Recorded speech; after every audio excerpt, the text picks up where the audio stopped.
Malcolm Douglas, filmmaker and adventurer, lives with crocodiles in the far north of Western Australia, in the small coastal town of Broome. Malcolm has over 4,000 crocodiles, and he spent the past 30 years learning about these ancient reptiles. Crocodiles are large meat-eating predators, disliked and misunderstood. Malcolm works hard to change this attitude and to ensure the survival of this amazing creature. Malcolm Douglas, living with crocodiles, is a 12-month record of his extraordinary lifestyle dealing with one of the world's most dangerous animals.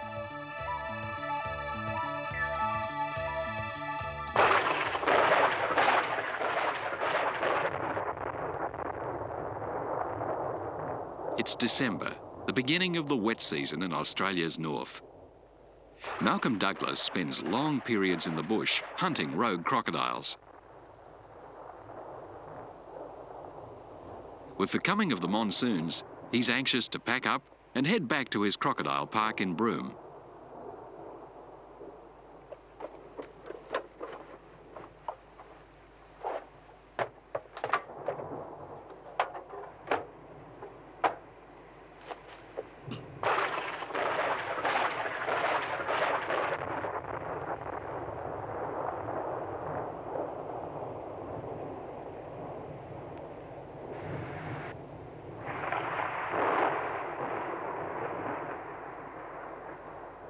The first spectacular storms usually bring little or no rain, and after months of intense heat, the country's parched and dry.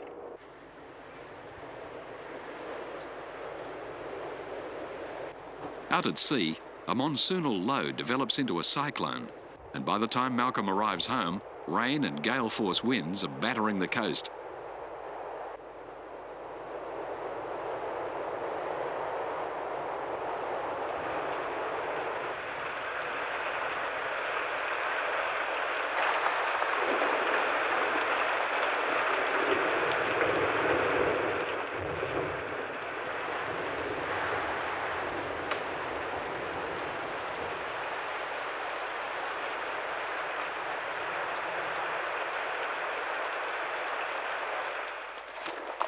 In the weeks preceding the downpour, the crocodiles have been mating, sensing the change in atmospheric pressure and the increase in humidity.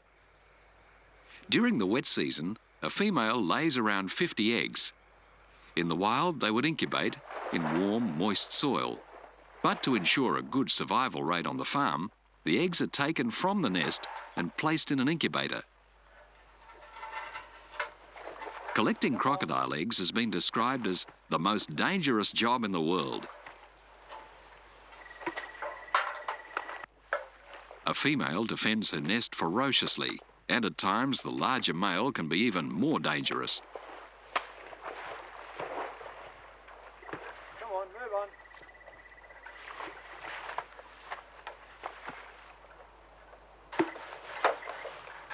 It's impossible to get to the eggs until the crocs back off. Come on.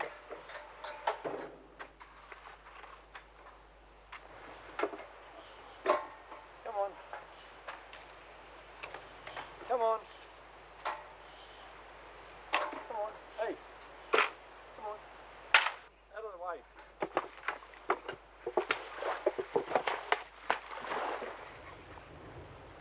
Come on.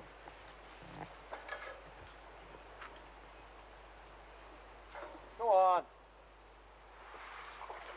Crocodiles tire quickly due to a rapid buildup of lactic acid in the bloodstream. But in a few minutes, they regain the energy to attack again.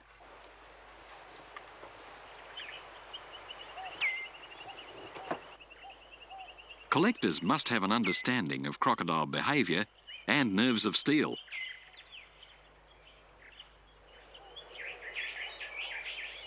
Eggs are handled carefully. If an egg is turned or jolted, the embryo will die.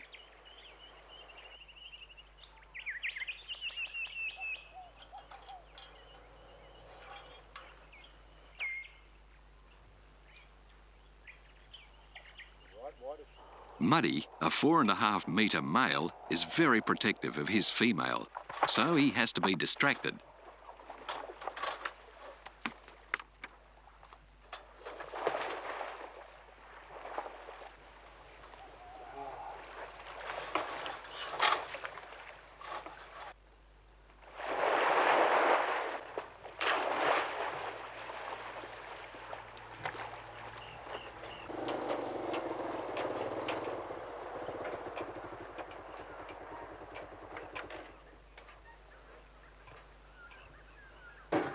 While the croc attacks the plastic float, Malcolm's able to enter the pen.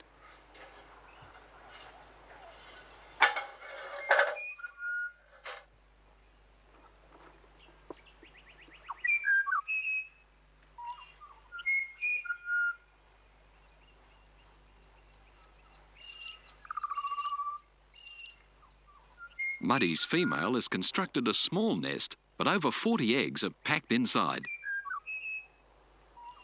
The eggs have to be removed soon after they're laid. If the nest temperature exceeds 35 degrees, the embryos will die. This is one of the causes of the high mortality in the wild. When an egg's about 24 hours old, an opaque band begins to circle the shell, showing that it's fertile.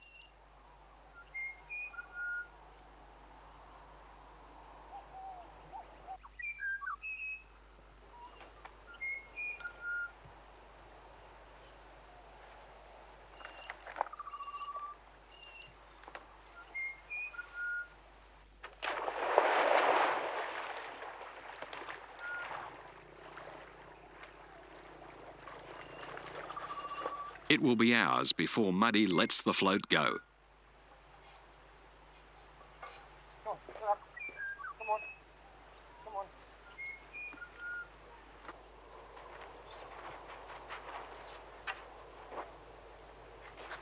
Chook, another big breeding male, is very cunning, and Malcolm has to make sure he knows exactly where the crocodile is before venturing into the pen. Go up, one. Hey.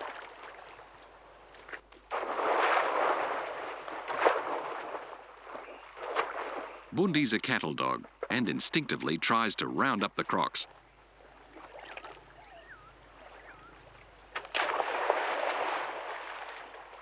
When Malcolm enters the pen, Chook charges again.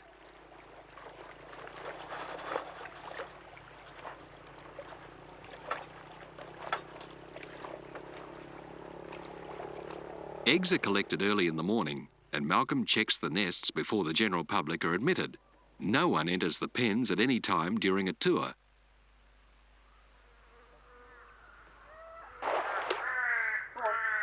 While Malcolm's removing the eggs, Chook lunges, but he's pacified with a scratch on the skull.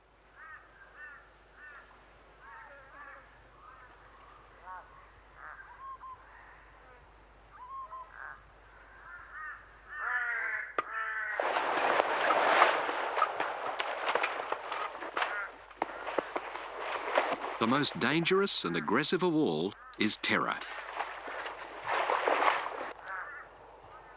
Right on, mate.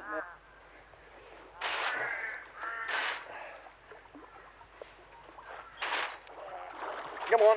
Come on.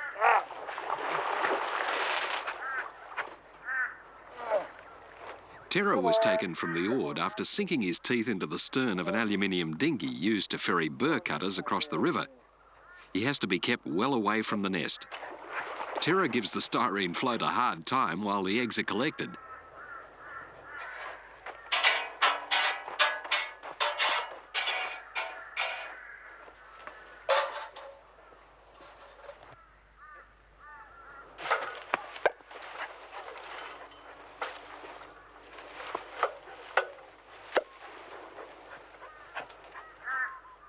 Females normally retreat after an initial burst of aggression. The rag allows Crookjaw to attack for several minutes until she tires.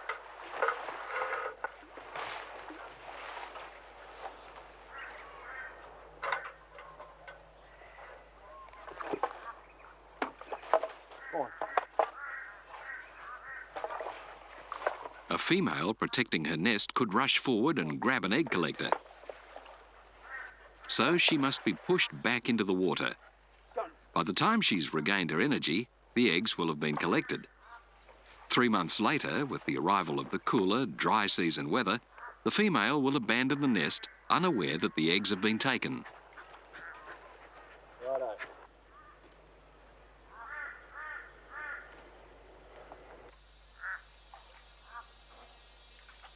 The eggs are checked for damage and washed to make it easier to see the banding that proves fertility.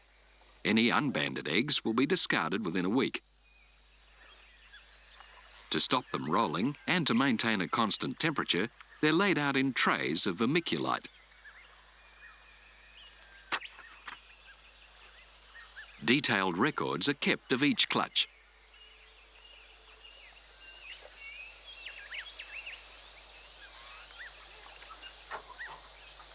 Inside the incubator, the climate's carefully controlled. A constant 32 degrees Celsius and 99% humidity produces male crocodiles. At 31 or 33 degrees Celsius, females develop.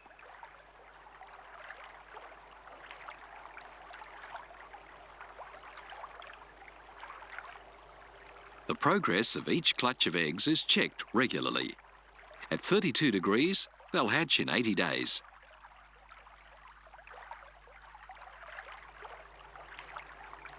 A steady flow of warm bore water maintains humidity.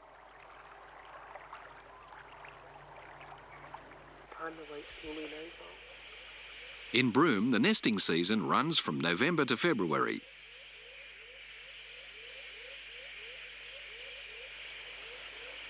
A female scratches up a dirt and leaf litter mound and excavates a deep egg chamber.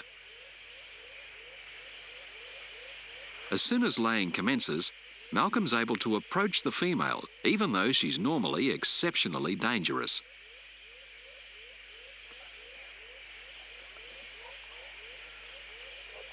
When these females are laying, they go into a trance. So you can literally come up to them like this very quietly and take the eggs out as she's laying them. Beautiful egg. She's going to lay about 40 to 50 eggs. By tomorrow morning, she'll be charging the fence and she'll guard this nest for around about 80 days. But at the moment, I can literally remove the eggs one by one, just like that.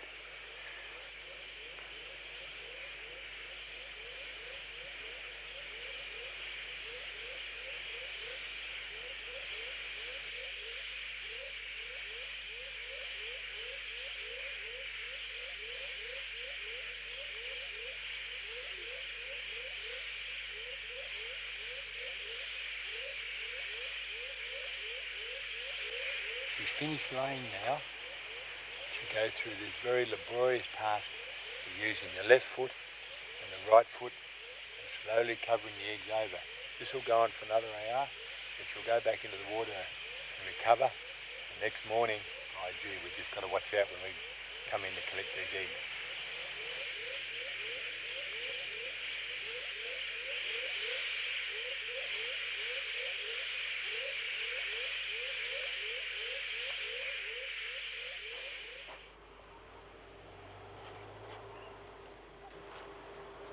The next day, Malcolm demonstrates just how fiercely protective nesting females can be. How are you, little girl?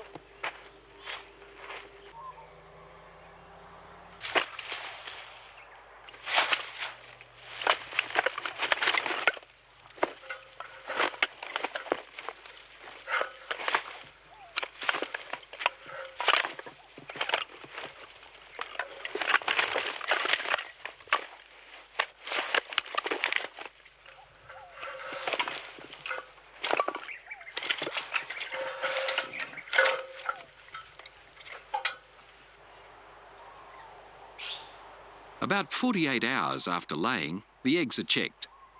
The embryo absorbs water from the inside of the membrane, and the shell dehydrates in a distinct band. This indicates that the embryo is alive. A healthy, fertile breeding pair should produce a full clutch of viable eggs.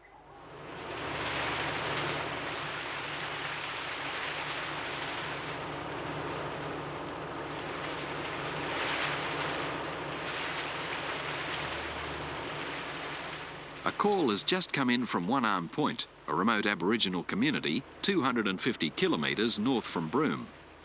During the wet season, it's an 8-hour drive. One of the men has speared a crocodile and it's tethered in his backyard. Come on, you take me around where the crocodile is, eh? The children know Malcolm well and direct him to the house where the croc is tied securely to a tree.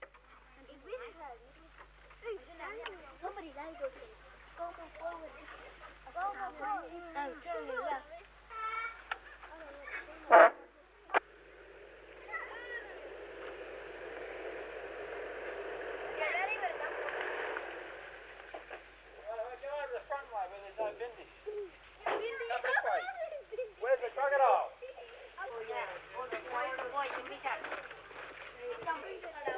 Just gently. Yeah, go fast.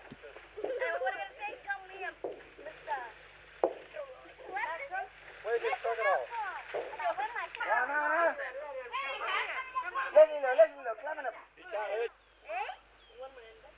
These are Bardi Aborigines, coastal people who hate crocodiles, so the children rarely see them alive. They're wary of the croc, and when it lunges unexpectedly, they scatter. After that bit of action, there are no volunteers to help with the loading. Grab its tail. Left side. Too heavy for it.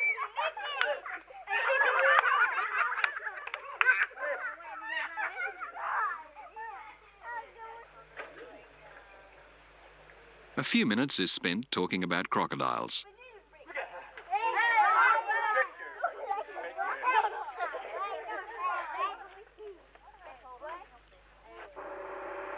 Then it's off to Broome.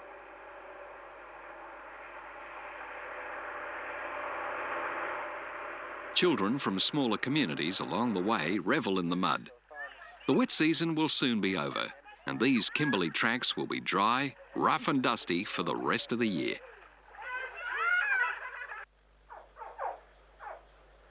"80 days after the first female nested, there's movement in the incubator, and the tray of eggs is transferred to a heated shed.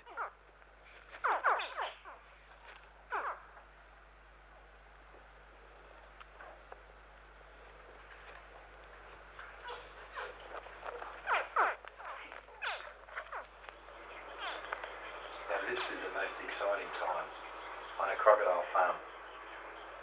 We've gone into the incubator late at night to check it, and we can hear them calling out. At exactly 80 days from when the eggs were laid, the little noses pop through the shell. Once the first one starts calling out, starts vocalising, it triggers all the others to hatch at the same time. What we do is we help the little hatchling out of the egg, because sometimes they can get the nose through, but then they become exhausted and they might die in the shell. And the interesting thing about it is that as they come out of the egg, like they're still here now, look, they're actually fighting, and quite often they'll bite us. See, oh, he's got me now, see that? It hurts too. So, come on, there's 4 of them here, they're having a blue. Come on. Look at that. Straight out of the egg, he's already attacking his brother or sister. Probably his brother, because they'll hatched out at 32 degrees.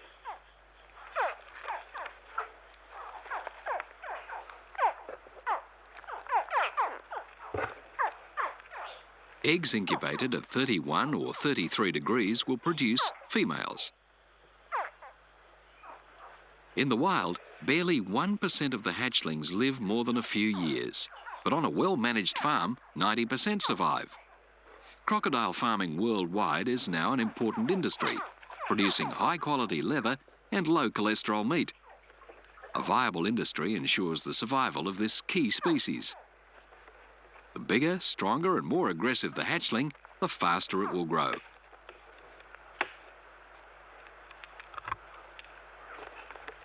The hatchling breaks through the tough inner membrane and the shell using a minute tooth on top of its upper jaw. This egg tooth soon drops off.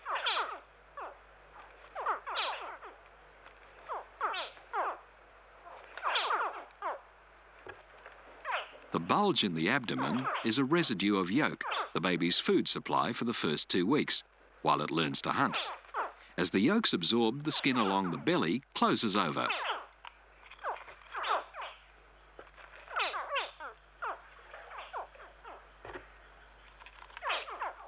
On a farm, the babies are fed a specially prepared diet of minced meat, calcium and vitamin supplements.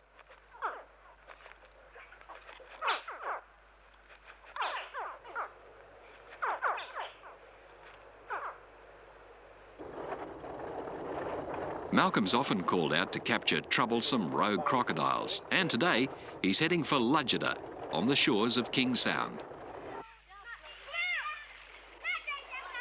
5 hours later, he's yarning with his mate Laurie Cox. 2 dogs have recently been taken where the children play on the beach, and Laurie wants the culprits caught before one of the children is attacked.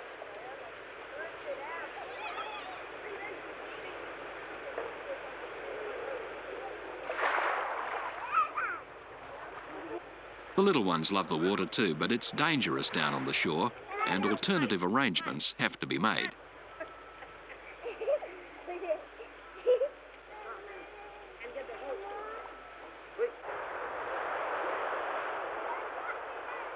At high tide, the children and their dogs romp in the surf.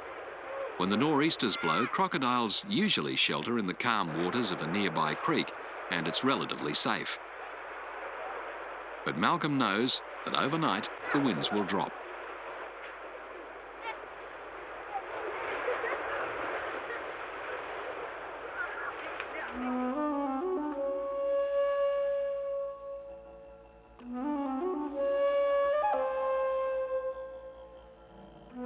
Sun up the following morning. It's glassy calm, a perfect opportunity to launch the boat.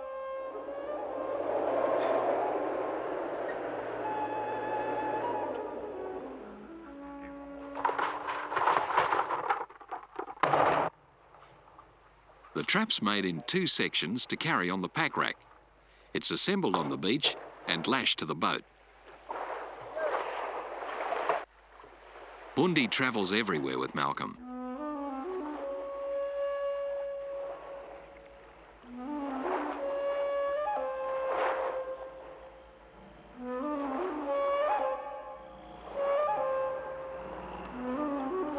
It's unbearably hot and humid, with reports of a cyclonic build-up.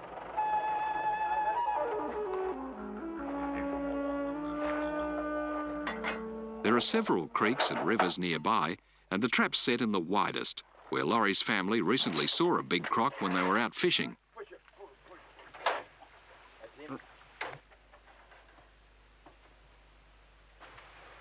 It's all set up now, but before we leave a trap, I always just do one test, just to make sure that the pin's right. I'll just pull the pin, just as if the crocodile's grabbing the bait now. Simple. Reset it and come back in a couple of days.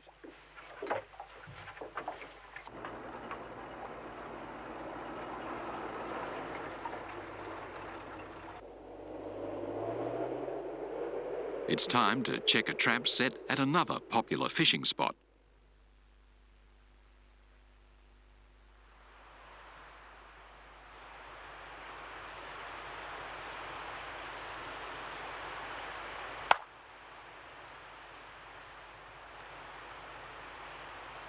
Now that's what you call luck. There's a crocodile in that trap. We've had 10.5 metre tide, big current, logs banging against the trap, and that trap has flipped over after that croc has gone in there. And the gate is jammed, so the gate hasn't dropped out. It's jammed in there now. So even though it's rolled over in the big tides, it's still caught a crocodile, which is pretty amazing. So I'll pull it in now and have a look at him.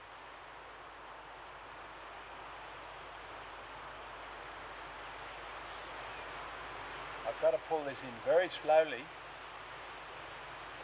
because if that croc jars the trap, we might lose the gate. The gate's actually sticking on the bottom now. So I'm going to have to walk down and get a bit of rope on that gate before it falls.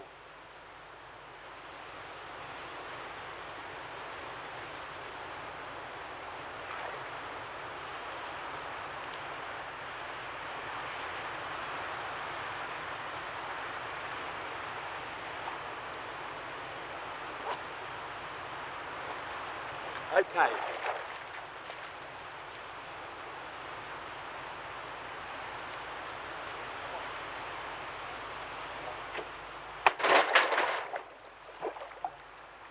down, settle down.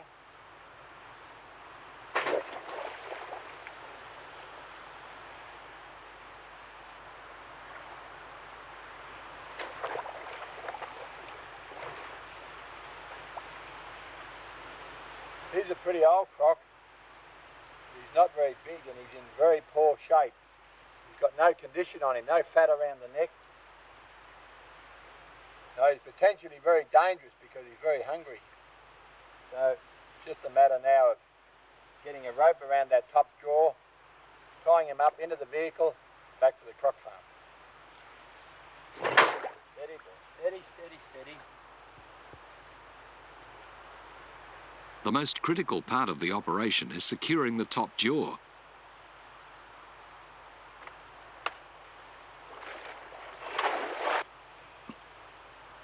After the initial burst of energy, a croc normally rests to get its second wind. With the top jaw immobilised, it's a relatively simple procedure to control the bottom jaw. This croc has large teeth compared with the size of its head, so Malcolm calls him Big Tooth.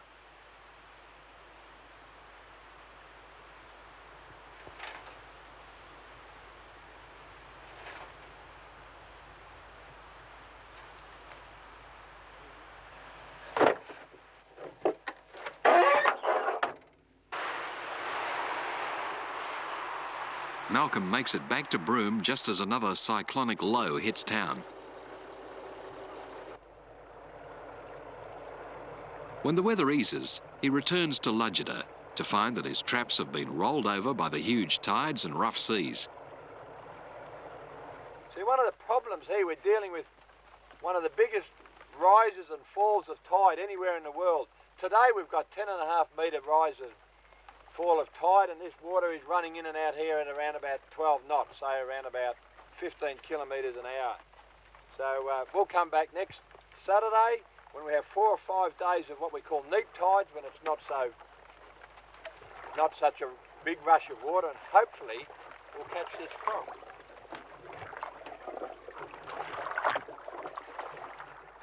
His other trap too has been overturned. This whole expedition has been a total disaster, and it'll be quite a job retrieving all the gear.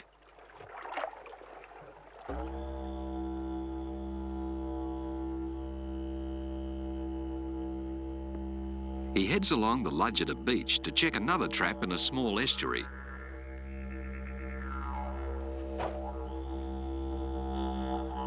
More disappointment. The recent cyclone has pushed it out of the creek and high up the beach. And judging by the damage to the metal frame, the seas were huge.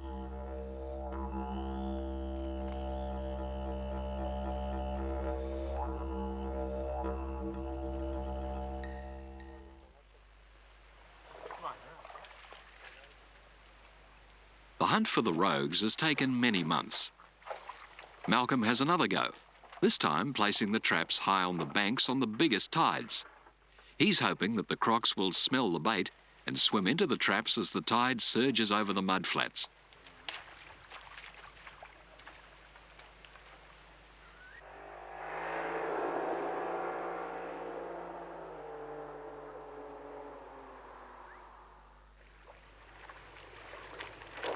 "48 hours later, Malcolm's back. Hey, we've got a croc after 9 months mucking around in his river system. The people back at Ludgeta will be very pleased. He's not the biggest croc I've ever seen, but he's a mature animal. He's about 12 foot. Good croc. I'll just go and have a look at him. You stay, Butch. Stay.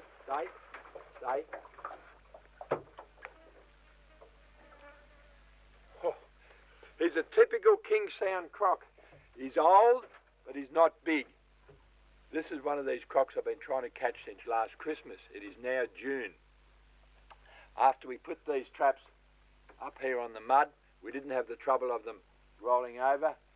All we've got to do now is get a heap of guys back from Broome here, pull that trap down, take him back to Broome. That's going to take us about 2 days, but I'm very, very pleased. It's off to Broome to pick up a few mates who are keen to get some hands-on work with crocodiles.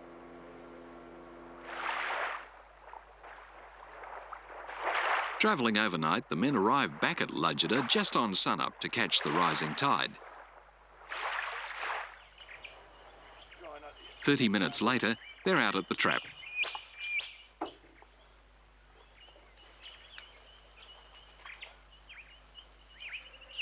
croc still looks pretty happy, well, considering his circumstances. The little bit of bleeding on the nose from yesterday is already healed up, so we don't have to worry about that. That's fine. That's just superficial, where he was knocking himself yesterday a little bit, and that's great. What we have to do now is get the rope trap positioned in front of the metal trap, tie the croc up and pull him out of the metal trap into the rope trap, and that's always a tricky part.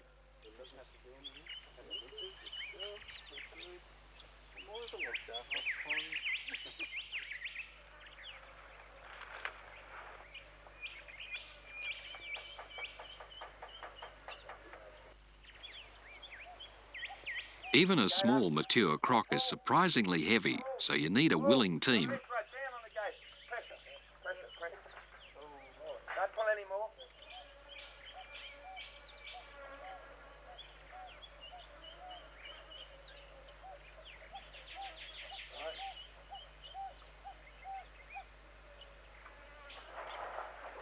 Going well. Going well. Righto, take this way now. We've got it. Well done.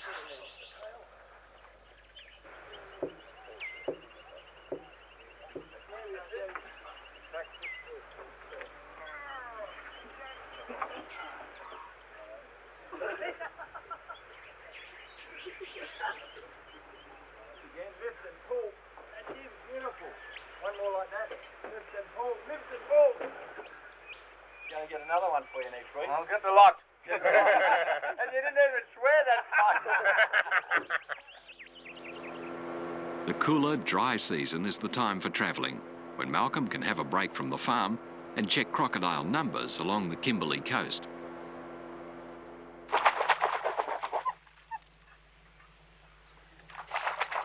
One morning, while they're waiting for the tide to rise, an inquisitive crocodile turns up.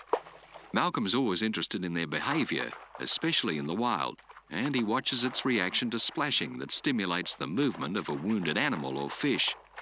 The croc's fearless behaviour clearly demonstrates how careful people must be in crocodile country.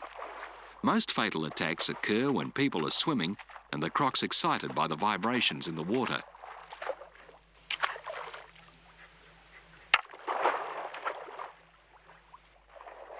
Bundy's upset. She senses the danger nearby.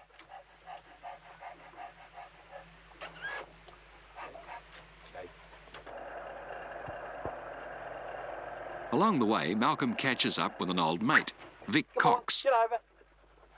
How things, Vic? Hey, all right. Long time no see. Yeah, been a while, mate, been a while. Oh, Where have you been?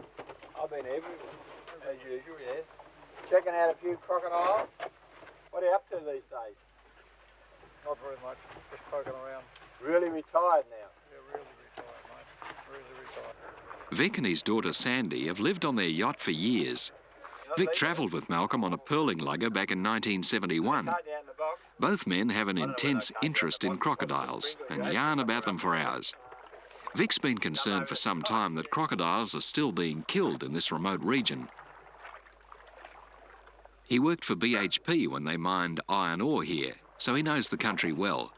Now he's a beachcomber. Vic spends his days plying the Kimberley coast and collecting dead shells that he finds on the reef at low tide. Sandy worries about her dad and says she'll stay with him until he's too old to live on board.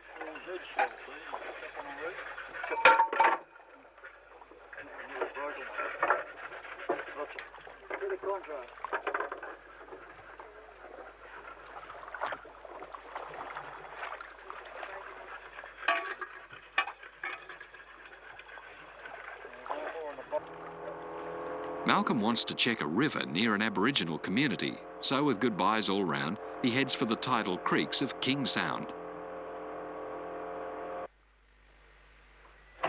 A day later, he settles the boat on the mud to wait for sundown. When we have to chase a croc, I always like to have a good look at the river well before dark.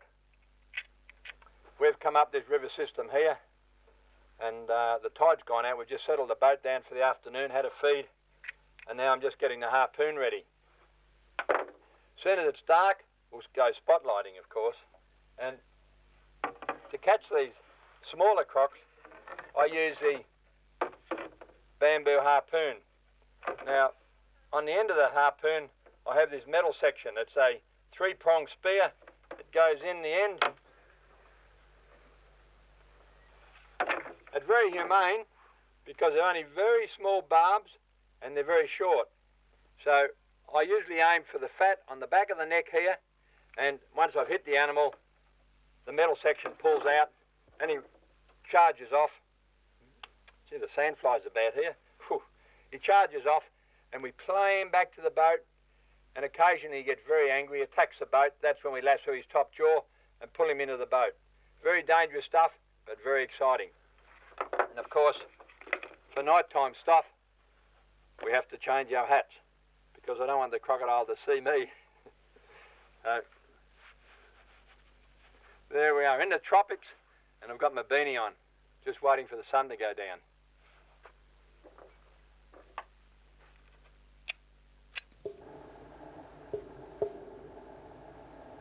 It's now past midnight.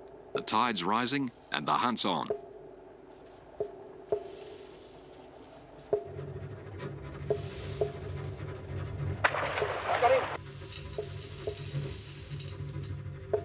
It takes practice to place a harpoon in the right spot from the bow of a moving boat.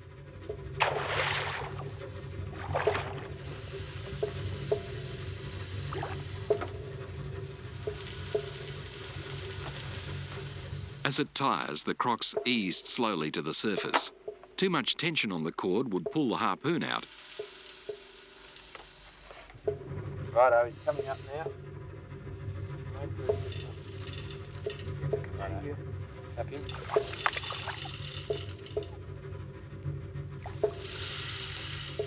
With patience and skill, the croc's lassoed with a top jaw rope.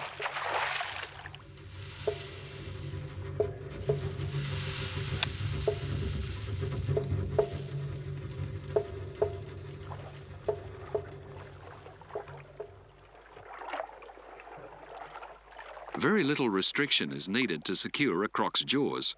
All the power is in the crushing bite.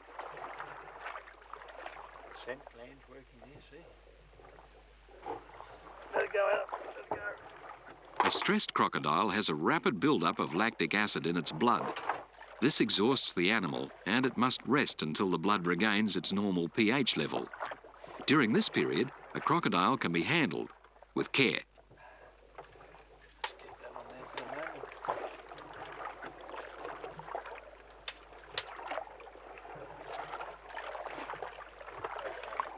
Malcolm's always anxious to find out the sex of a captured croc. He needs mature females for his breeding program in Broome. When the harpoon's pulled out, the wound's barely noticeable. Well, I'm a very happy man. That's a lovely female. This is what you call a problem animal because it was in close to one of the Aboriginal communities. It's probably not big enough to be life-threatening at this point, but in a year or two, and especially if it was breeding, it would be very dangerous. And fortunately for me, it's a female, so I can go back to the farm in Broome and probably live very happily for about another 40 or 50 years. This tape on the back legs, I'll take that off in a minute. I'll tie her all up and she'll be fine. What a beautiful animal. The men spotlight all through the night.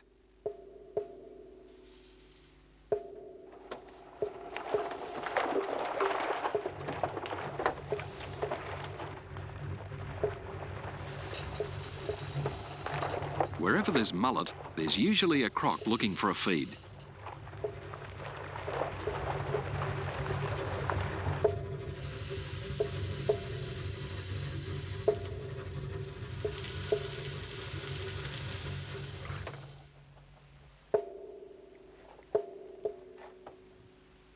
If the harpoon's driven into the fatty tissue around the neck, it causes little damage to the animal.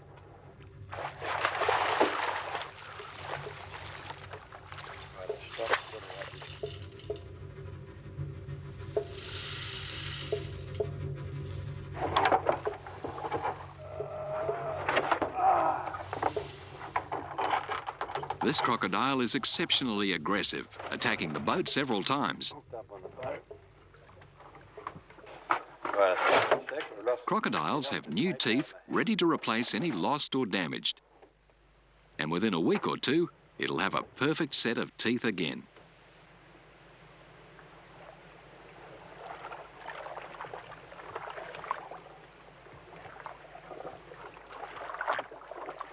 Come on. We're both pretty knocked up.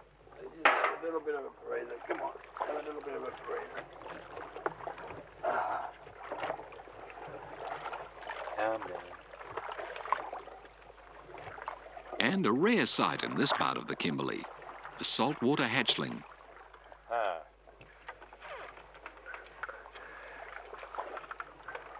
This is a really good sight to see up in the Kimberleys because we don't have a lot of hatchlings surviving. When the females lay their eggs up here, it usually gets too hot, so the eggs cook in the nest, and if they don't cook at the nest gets flooded. This is about 4 or 5 months old. It's not in bad shape. It's nothing like the crocs, of course, that we grow back at Broome, but it's got a beautiful skin pattern on it, very fine. Lovely little animal.